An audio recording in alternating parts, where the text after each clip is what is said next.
전동 킥보드를 비롯한 개인 이동교통수단 이용자가 늘고 있지만 안전을 위한 규제와 관리는 현실을 따라가지 못하고 있습니다. 예산국회 개막과 함께 내년도 국비 확보 전쟁이 시작되지만 갑작스런 개헌정국과 김영란법 파장 때문에 험로가 예상됩니다. 광주 지역 대학가가 총장 선거를 둘러싸고 뒤숭숭합니다. 광주교대는 총장 선거를 다시 해야 할 형편이고 전남대는 과열 혼탁 양상이 심해지고 있습니다. 신안 해저유물 발굴 40주년을 맞아 국립광주박물관은 유물선의 모든 것을 보여주는 특별전을 마련했습니다. 여러분 안녕하십니까? 최근 전동 킥보드로 대표되는 개인 이동교통수단 타고 다니는 분들 주변에서 자주 볼 수 있으실 텐데요. 그런데 이 전동 킥보드도 오토바이와 똑같이 면허증이 필요하고 또 음주운전을 하면 면허증이 취소된다는 사실 알고 계셨습니까? 급증하고 있는 이용자에 비해 시민들의 인식과 제도는 미흡한 상황입니다. 송정근 기자입니다. 차량 한 대가 음식점 주차장에서 빠져나와 도로로 나가려던 순간 무언가가 손살같이 달려와 차량 범퍼를 들이받습니다. 전동 킥보드를 타고 역주행을 하던 37살 강모 씨가 차량과 충돌한 겁니다. 강 씨는 다행히 다치지는 않았지만 면허가 취소되면서 더 이상 킥보드를 탈 수 없게 됐습니다. 면허 취소 수치인 혈중 알코올 농도 0.104% 상태에서 전동 킥보드를 탔기 때문입니다. 전방주에서 딱 했는데 앞에 갑자기 뭐가 확 보이니까 엄청 놀랬죠. 브레이크를 순간적으로 딱 밟았는데 이게 브레이크 밟으면서 차가 앞으로 조금 쏠리잖아요. 낮게. 그러면서 이제 킥보드가 닿은 것 같아요. 최근 대리기사와 청소년 등을 중심으로 전동 킥보드와 외발 휠 등 개인 이동교통수단 수요가 급증하고 있습니다. 실제로 한 업체는 100대를 판매했던 1년 6개월 전에 비해 무려 80배나 판매량이 늘었습니다. 그런데 이 개인 이동교통수단은 도로교통법상 전기모터 등으로 작동되는 원동기 장치 자전거로 분류돼 있어 오토바이와 똑같이 면허증이 필요합니다. 운전면허가 없는 성인이나 미성년자가 전동 킥보드를 탈 경우 모두 무면허 운전인 셈입니다. 자전거는 아니고 특히나 보행자에 준할 수는 없다. 한 이륜차, 오토바이 정도의 개념으로 보고 운전을 하시면 경각심을 갖고 운전하시면 안전모를 쓰지 않고 킥보드를 타는 등 시민들의 인식이 부족할 뿐 아니라 관련 법과 제도 역시 미흡합니다. 인도와 자전거 도로 주행에 대한 규제 근거가 없고 관련 법률이 모호한 상태라 보험 상품도 없습니다. 어디로도 갈 수도 없지만 또 그렇다고 안 갈 수도 없는 상황이다 보니까 이렇게 무분별하게 갈 수밖에 없는 상황이고 어찌 보면 그냥 불법을 만드는 게 아닌가 싶네요. 빨리 이런 제도가 나와가지고 좀 개선이 됐으면 좋겠습니다. 개인의 이동과 레저 활동을 하려는 시민들의 수요가 급증하고 있는 만큼 관련 법령 정비가 시급해 보입니다. MBC 뉴스 송정근입니다. 대통령의 시정연설을 듣는 것을 시작으로 국회가 내년도 예산 심사에 착수했습니다. 여기에 맞춰 광주시와 전라남도는 현안 사업비를 확보하기 위해 총력전에 나서고 있습니다만 결과를 낙관하기만은 어려워 보입니다. 윤근수 기자입니다. 예산 국회가 시작된 첫날 윤장현 광주시장은 국회를 찾아가서 민주당 우상호 원내대표, 국민의당 김동철 예결위 간사 등을 만났습니다. 친환경차 클러스터 사업과 세계 수영대회 등 내년 정부 예산안에서 빠진 현안 사업 예산을 국회에서 반영시켜달라고 요청했습니다. 20대 국회에서 만들어진 호남 3당 체제로 이처럼 기댈 수 있는 곳은 늘었고 3당 모두 적극적인 협력을 약속한 바도 있습니다. 각 당이 내년 대선을 앞두고 호남에 대한 애정을 증명해야 한다는 점 때문에 이번 예산 국회에 거는 기대도 있습니다. 하지만 정부가 이른바 쪽지 예산도 김영란법 위반이라며 지역 예산을 견제하는 분위기 속에서 국회의원 개개인의 활동폭은 좁아졌습니다. 정당 차원의 지원을 기대해야 하지만 대통령의 시정연설을 계기로 개헌 논란이 거세지면서 예산 논의가 뒷전으로 밀릴 가능성도 있습니다. 여기에 정부가 지출 구조조정을 이유로 국가사업으로 정해진 친환경차 사업마저 국비 지원을 줄이겠다고 나서고 있어서 예산 확보를 위한 길이 험난할 걸로 보입니다. MBC 뉴스 윤근수입니다. 광주 지역 대학가가 총장 선거를 둘러싸고 뒤숭숭한 모습입니다. 광주교대는 교육부의 총장 재선출 요구에 부심하고 있고 전남대는 일부 과열 혼탁 양상에 선관위가 공정선거를 촉구하고 나섰습니다. 한신구 기자입니다. 최근 교육부로부터 총장 후보 재추천을 요구받은 광주교육대학교. 구체적인 사유는 밝혀지지 않았지만 후보 한 명이 연구비 횡령 등의 혐의로 경찰 수사를 받는 상황과 무관치 않아 보입니다. 대학 측은 뒤숭숭한 분위기 속에서 지난 22일 전임 총장 이임식을 가진 데 이어 이번 주에 구성원들의 의견을 들은 뒤 재추천 여부 등 향후 일정을 정하기로 했습니다. 아무것도 정해져 있지 않고요. 이제 좀 검토하고 의견 들어보고 그런 다음에야 이제 좀 방향이 잡히지 않을까 싶습니다. 그렇지만 재선거 일정을 잡는다 해도 선거 공고에서 교육부 임용까지 최소한 4개월 이상 총장 공석 사퇴 등 학사 일정 차질은 불가피한 상황입니다. 지난 20일 총장 후보를 3명으로 압축한 전남대 역시 논란에 휩싸여 있습니다. 내일 대학 구성원들의 현장 평가를 거쳐 1, 2순위 후보가 확정될 예정이지만 정책 평가와 관련해서 근거 없는 소문 등 위험비어가 나돌고 있습니다. 더욱이 역대 총장 선거 과정에서 학벌이나 인맥에 따라 표를 몰아줬던 전례가 있고 특정 후보의 음주운전 경력까지 유포되는 등 과열, 혼탁의 양상을 빚고 있습니다. 선관위가 대학 구성원들에게 공정선거를 요구하는 메시지를 발송하기까지 했습니다. 더욱이 이번 총장 선거가 직선제 요소를 포함한 간선제로 치러지기 때문에 교육부에 책 잡히지 않으려는 상황에서 일부의 과열 사태로 불똥이 튀지 않을까 예의주시하고 있습니다. MBC 뉴스 한신구입니다. 올해는 신안 앞바다에서 도자기를 가득 실은 원나라 무역선이 발굴된 지 40년이 되는 해입니다. 당시 발굴된 유물을 전시하기 위해 국립광주박물관이 설립됐는데요. 신안 보물선과 광주박물관의 인연을 기념하는 특별전이 마련됐습니다. 박수인 기자입니다.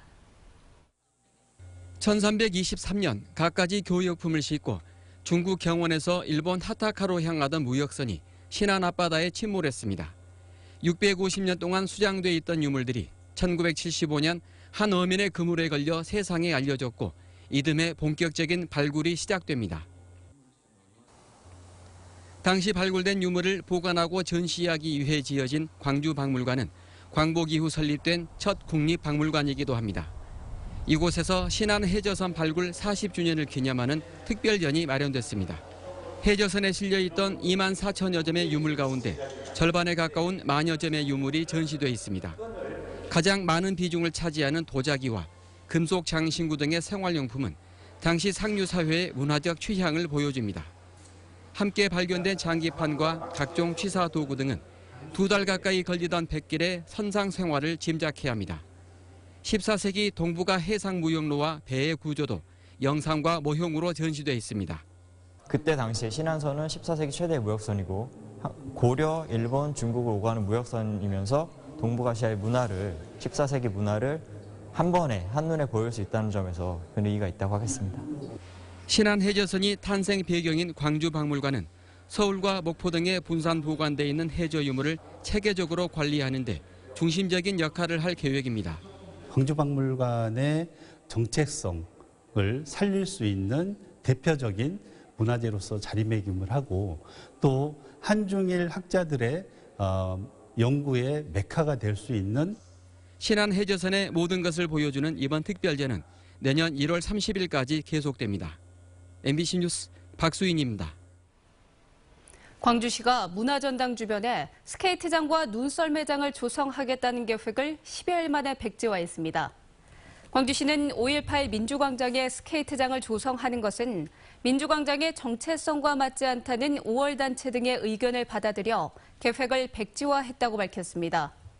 앞서 윤장현 시장은 지난 10일 시의회 시정질문 답변에서 문화전당 주변 활성화를 위해 썰매장과 스케이트장을 조성하겠다고 밝혔고 충분한 검토 없이 내놓은 정책이라는 비판을 받기도 했습니다. 여수 웅천지구에 들어설 예정인 한 아파트의 분양가가 지나치게 높다는 논란이 제기되고 있습니다. 여기에 분양 중도금 무이자도 반영이 되지 않아 입주 예정자들의 반발을 사고 있는데요. 분양 업체는 문제가 될 게 없다는 입장입니다. 김종태 기자가 취재했습니다. 지난 7월 분양을 마친 여수 웅천지구의 한 아파트. 오는 2019년 입주 예정으로 공사가 한차입니다. 3.3제곱미터당 800만 원이 넘는 분양가에도 불구하고 분양 일주일 만에 100% 분양을 마쳤습니다. 하지만 이 아파트 분양가를 놓고 입주 예정자들의 불만이 커지고 있습니다. 아파트 분양업체가 지방 공사비까지 분양가에 포함시켜 분양가를 지나치게 부풀렸다는 것입니다. 입주 예정자들은 대책위원회를 구성하고 감사원 감사 청구를 통해 손해배상 청구까지 하겠다는 입장입니다. 택지개발 분양업체에서 지방공사를 한 후에 아파트 건설회사에게 분양을 했어야 됩니다. 그런데 그렇지 않고 기초공사비를 입주 예정자에게 떠넘겼기 때문에 이들은 또 과도한 분양가 못지않게 분양 중도금에 대한 무이자도 적용하지 않았다고 반발합니다. 아파트 시행사의 재무 구조가 약해 입주자들의 분양금 대출 이자 부담만 너무 커졌다고 주장합니다. 시행사가 무이자를 했어야 됨에도 불구하고 시행사가 어떻게 보면 신용도가 없기 때문에 그러다 볼 수가 있겠습니다. 이것이 고스란히 우리 시민한테 피해를 줬고 아직까지 우리 여수에서는 처음인 것 같습니다. 이것이. 분양업체는 이에 대해 분양가를 여수심의위원회가 결정했고 탁월한 입주 여건에 비춰 분양가는 절대 높은 게 아니라는 입장입니다. 여수시 분양가 심의위원회 분양가 심의를 상정을 했고 거기서 주변 시세를 고려해서 실제 신청한 금액보다 더 낮게 820만 원 수준으로 분양가를 결정을 하였습니다. 지역에서는 처음으로 800만 원대 아파트 분양을 둘러싸고 입주자와 분양업체 사이에 분양가 논란이 확산되고 있습니다. MBC 뉴스 김종태입니다.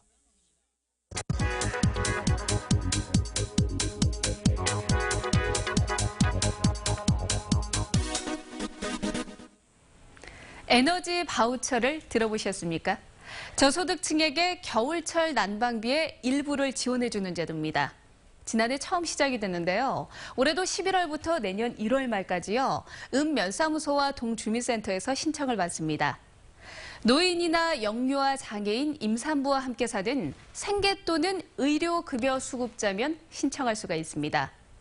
지난해 광주에서 16,600여 가구, 전남에서 29,000여 가구가 신청을 했습니다. 이들에게는 전기와 도시가스, 연탄 가운데 필요한 연료를 구입할 수 있는 이용권이 지급됐습니다. 1인 가구는 83,000원, 3인 가구의 경우에는 116,000원을 지원받았습니다.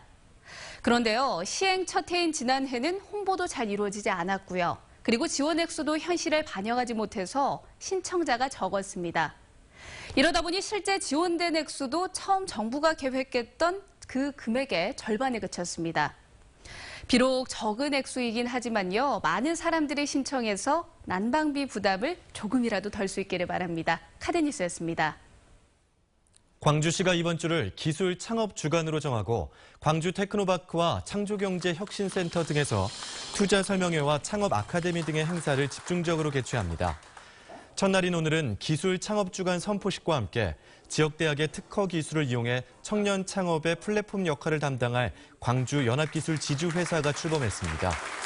광주시는 창업이나 기술 이전 등과 관련된 공공기관들의 서비스를 종합적으로 제공하기 위해 기술 창업 주간을 지정했다고 밝혔습니다. 부부싸움을 한 50대 가장이 자신의 집에 불을 질러 10대 딸이 목숨을 잃었습니다. 어젯밤 10시쯤 해남군 해납의 한 주택에서 집주인 52살 박모 씨가 거실에 불을 질러 16살 딸이 숨지고 아내 54살 허모 씨가 중태에 빠졌습니다. 경찰은 남편 박 씨의 구속영장을 신청하는 한편 숨진 딸의 정확한 사인을 파악하기 위해 부검을 실시하기로 했습니다.